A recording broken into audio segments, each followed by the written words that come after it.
All right, today we're gonna be geeking out about shoes, and I love shoes. I'm not a sneakerhead. My shoes are tools to accomplish a job, and which is why they're abused. But I also like the aesthetic of shoes, but I'm not gonna sit there and polish my shoes up and make them all clean. If they get dirty, that's just the way it is. Now in front of me, I have a bunch of mountain bike specific shoes, but before we talk about these, I wanna talk about my bias that will determine what I like in shoes.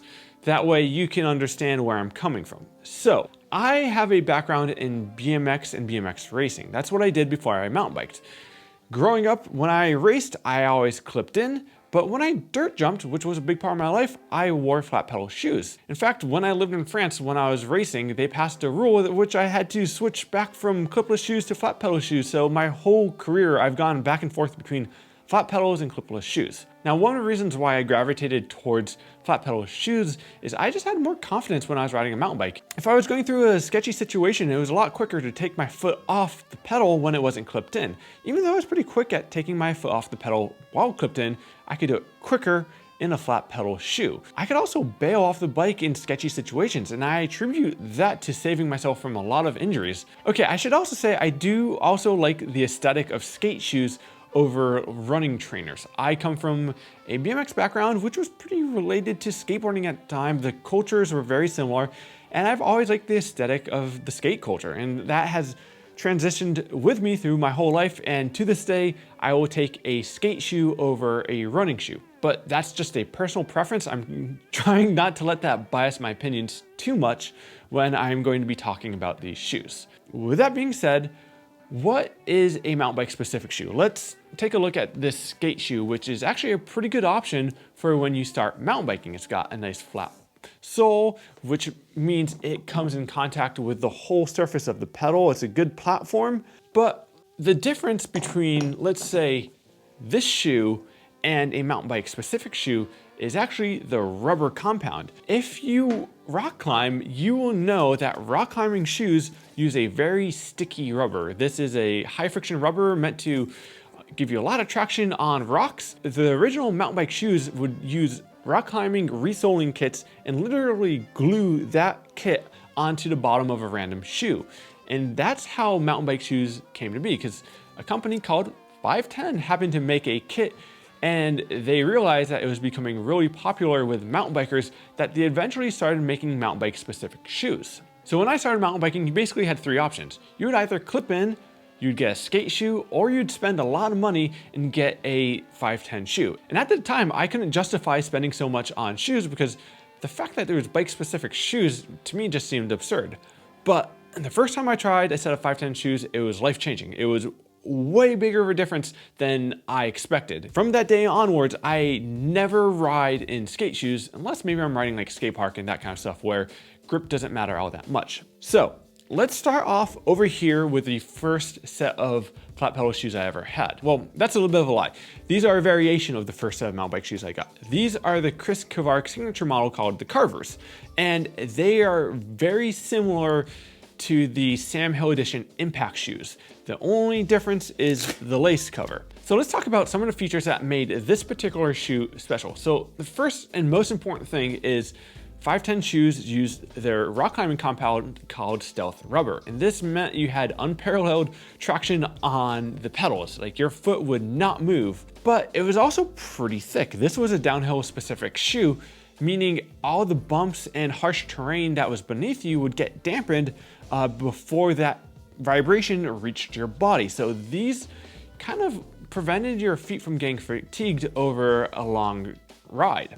And while they are heavy, the benefits outweighed the negatives. And to me, these are still some of my favorite shoes, even though I don't wear them that often. Now, one of the big issues with some of the early FiveTen shoes is this toe box was glued on and it would come delaminated over time. Now, I probably had these shoes for like 4 seasons by the time that happened, so it's not that big of a deal, but it was still an issue that was pretty common amongst a lot of FiveTen users. The other issue is it was pretty thick on the heel side, so it was not uncommon to see a lot of FiveTen shoes or the Impacts to have a lot of rips here, which as you can see, mine are all ripped up, but they were still so much better than the competition that you just deal with it. Now moving on, we're going to talk about another shoe that was available at the time, which are the FiveTen Freerider Highs. So these actually aren't the Freerider Highs. These are the Line Kings, which are identical. It was just a different model name and colorway, but everything else was, as far as I know, identical. Now the Freerider Highs were some of my favorite shoes aesthetically. They had the skate aesthetic, they had a nice flat bottom, and most importantly, they had the stealth rubber compound. This would mean that your foot wasn't bouncing all around. However, I don't ride in these, and there's a good reason. The sole was actually pretty thin, so when you would go over bumpy terrain, it would flex quite a bit. It was better than a skate shoe, but it was still not quite as good as this FiveTen shoe over here. That being said, if I was going to a skate park or something, sometimes I would choose these, but the biggest downfall with these shoes is the sole was quite thin, and I found the pins on my pedals would pierce through the sole. And once that happened, it would start ripping the sole up and it would be the beginning of the end. I did like the fact that they were stitched, so that means I didn't have the same issues of delamination.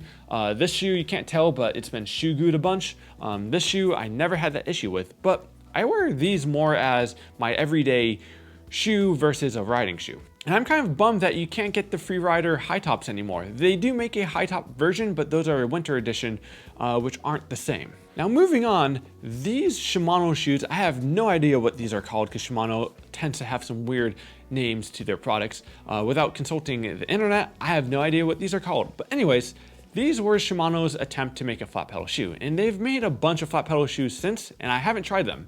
Shimano worked with Vibram on these soles, and Vibram makes really good soles for hiking shoes and a lot of different products, but the rubber compound on the bottom of these shoes was atrocious. It was very hard, and my foot just constantly slipped off the pedal. These shoes, even though they had a stiff toe box, they had a lace cover, and fit all of the things that I was looking for in a shoe, the fact that the rubber compound was so bad, I used these for about a month and then just stopped using them. It's a bummer that they were so bad because I welcome competition for FiveTen. So after that, I tried another shoe. I tried these FiveTen Freerider Contacts. And these shoes were pretty interesting because it used a different rubber compound compared to the Impacts.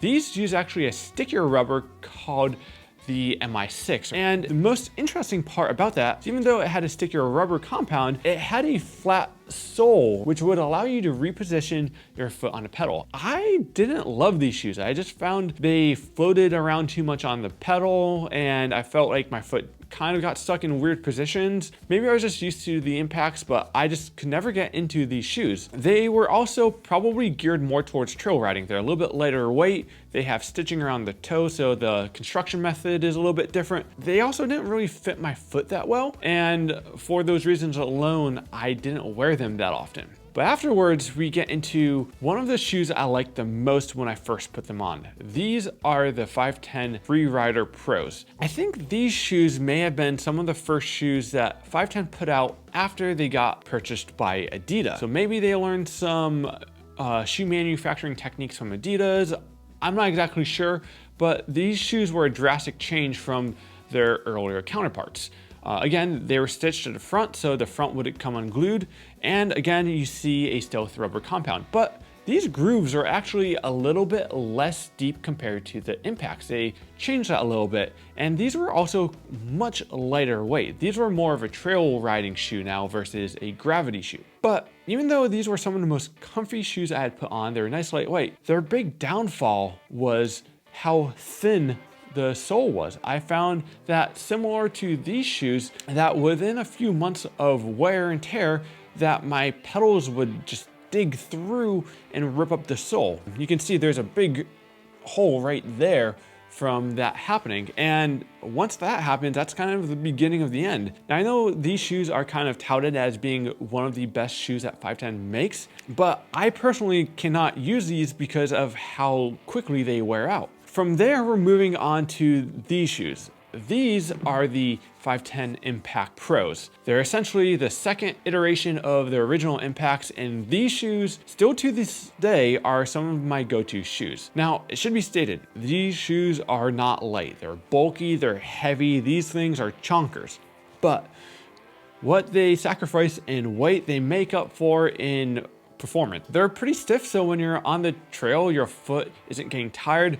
It has a very sticky rubber compound like their earlier predecessors. It's got a stiff toe box, meaning once you run into a rock or something, it's protected, and it's got a lot of padding. One of the things I found interesting with these shoes compared to some of the earlier 510s is I found the break-in period for these shoes to be a lot more intense. It took a solid month for these shoes to break in and feel comfortable. When I first put them on, I felt like I was on kind of like some platform shoes. Like there felt like there was a lot of space between my foot and the pedal. I think at this point I've had these shoes for about 4 to 5 years, and even though they are beat to hell, they function just as good as they did when I first got them. There's no rips in the bottom, even though there's less rubber. These shoes are some of the shoes I would recommend the most, and they have been my favorite until recently. Now, after these shoes, I tried something else. Etnies had reached out to me and they were letting me know that they came out with a bike-specific model. So I got these shoes for free. So these are Etnies Semenauk's signature edition shoe. And so if you know Brendan's riding, he's more of a slopestyle rider. So these are kind of geared more towards people who are riding dirt jumps and skate parks. They've got a pretty stiff sole, but it's not stiff enough where I would necessarily go on a super long enduro ride with it, or I personally wouldn't ride downhill in them. But if you're just doing park laps, or if you come from a skate shoe, I think these would be a good step up. The big difference between these and a typical skate shoe is the sole is a little bit stiffer. It has a different material on the side here, which kind of allows you to slide along your crank arm a little bit better. In my experience, I found this toe box to be quite restrictive, and it pinched the toes of my feet, and it was very uncomfortable. So I don't wear these shoes as often as I'd like. The other thing is I found this edge right here to be kind of uncomfortable, but every shoe in person has a different fit, so maybe other people will like these better than I did. Now moving on, let's talk about these shoes. These are the Ride Concept Livewires, which I think are some of the most exciting shoes I have in front of me. This was their first real competition that FiveTen had. And the most important question is, how is the rubber compound? And they nailed it. It has some of the best rubber that I've used on any shoe. And the funny thing is, this isn't even their stickiest rubber compound. This is considered high grip, where they have another one called max grip on some of their downhill oriented shoes. So I'm probably gonna pick some of those up down the line, but these particular ones, they look good, they're nice and stiff. And the only nitpicky thing I have to say about them is the laces that come with them were trash. I pretty much destroyed the laces within a week. If you do pick up any Ride Concepts, I'd say do yourself a favor and buy some new laces and just relace them, because the original laces just didn't hold up. But otherwise, these shoes are phenomenal, and I wouldn't hesitate to recommend these to anyone else. Now, one of the reasons why I was so excited about these shoes is FiveTen kind of monopolized and cornered the mountain bike market. And then once Adidas acquired FiveTen, I felt like some of the things Adidas started doing to some of the shoes didn't agree with what I was looking for. And so it's good to see some competition enter into the mix to kind of give Adidas a run for its money. Not to mention, coming from a skate background, I like the aesthetic of the skate shoe. I find that a lot of FiveTen shoes these days are kind of diverging away from the skate aesthetic, which makes sense. Most people kind of like the more athletic looking trainer, but for me, I like the skate shoe, and so any shoe that has a skate shoe aesthetic has a place in my heart. So the next shoe we're going to be talking about are these shoes, which I don't know the name, but the company who makes them is Unparalleled, which is actually a rock climbing company.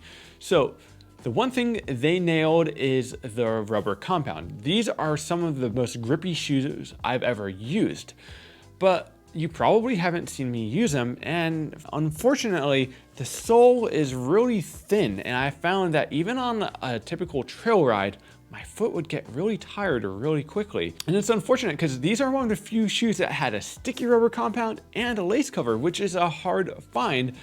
But the fact that my foot got so tired really interfered with ride quality, so I couldn't recommend these to many people. But if they do happen to fix the sole and make a few improvements, I think Unparalleled could have a good shoe on their hand. Now, Unparalleled does make another shoe which is a more gravity-oriented shoe with a thicker sole. However, after reading the reviews, it seems like a lot of people have issues with those soles being too thin as well. Now, Unparalleled nailed the hardest part of the shoe, which was rubber. So if they come out with another shoe that has a stiffer sole, I would gladly try that out. But as far as I can tell, I'm not sure how eager they are to update their shoes. So as I was editing that last part of the video, I realized I hadn't checked Unparalleled's website in a while, and to my surprise, it looks like they have a few models coming out soon. So this is not promo or anything, but I wanted to update this video to make sure that I wasn't being misleading or anything. So I will go ahead and check some of these out in the near future.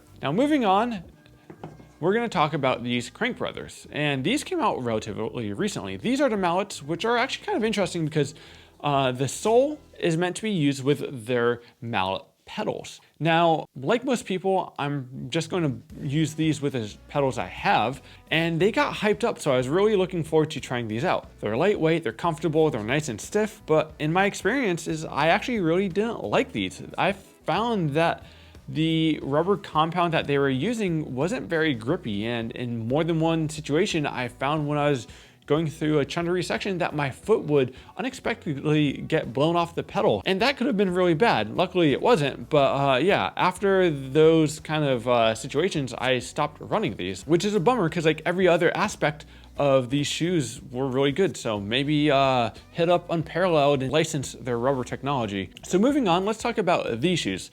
These are the X Alps from Pearl Izumi. These are some of the best looking shoes on the market. They're also really light. They've got this BOA system, which I actually didn't love. I felt that even though I'd used it on my snowboard and for my snowboard boots, I really liked it.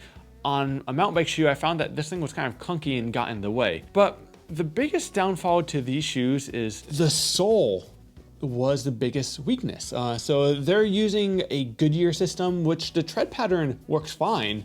Once you got these shoes a little bit moist, these shoes had no grip on the pedals whatsoever. So these shoes, unfortunately, were a big letdown to me because I wanted to like these so badly, and unfortunately, they just didn't work out. The other thing I will note is the sole is actually pretty thin, and just like these Unparalleled shoes, I found that my foot would get tired pretty quickly on them. Maybe in another generation, they will fix some of the problems I have with them because I really wanted to like these. And lastly, we're going to talk about the most recent shoe I've acquired, which are the Etnies Culverts. After trying a bunch of other FiveTen alternatives, I was not super optimistic going into these. So these ones use a Michelin rubber compound and a Michelin sole, which is not unique to Etnies. There's a few other mountain bike shoe companies also using this system. So some of the qualities in this shoe might apply to those as well.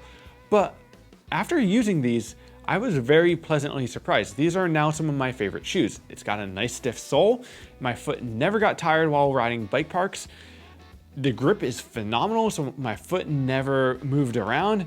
The front of the shoe has a different tread pattern, so that means when you're hiking up the hill, it gets a little bit better grip. So overall, I feel like these shoes nailed it.